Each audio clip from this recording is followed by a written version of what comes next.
এখানে দেখো 2 এর সাথে কি আছে গুণ আছে, এ পাশে আসলে কি হবে ভাগ। তাহলে আমরা বলতে পারি d সমান তুমি একটি পাহাড় থেকে কিছু দূরে একটি হাততালি দেওয়ার ঠিক 6 সেকেন্ড পরে আরেকটি হাততালি শব্দ শুনতে পেলে তুমি পাহাড় থেকে কত দূরে আছো বলতে পারবে।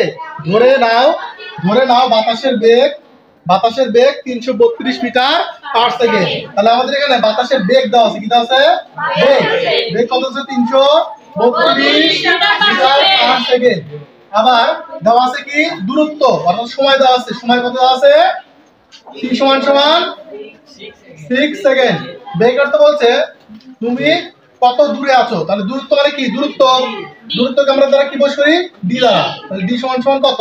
এখন এই দূরত্ব নির্ণয়ের সূত্র দেওয়া নাই, আমাদের সূত্র কি কথা দেওয়া আছে বেগের। আমরা কিন্তু বেগের সূত্র দেখেছি যে বেগ v সমান অতিক্রান্ত দূরত্ব দ্বিগুণ ডিভাইডেড t, এই সূত্রতে আমরা কাজ করব। তাহলে বেগ v সমান 2d ডিভাইডেড t, এটা তো আমাদের কাজ করতে হবে। তাহলে আমাদের মান বেগের তো বলছে কার d এর, তাহলে d কোথায় আছে এখানে, তাহলে r গুণ করো, তাহলে v এর সাথে যদি t গুণ করো তাহলে 2d।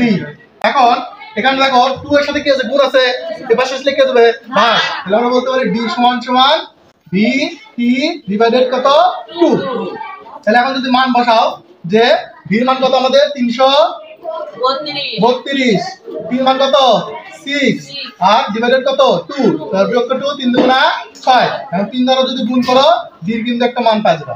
তাহলে আমাদের 3 দুগুণা 6 3 তিরিকে 9 3 তিরিকে 9, তাহলে মিটার 996 মিটার। তোমরা কি বুঝতে পারছো বিষয়টা?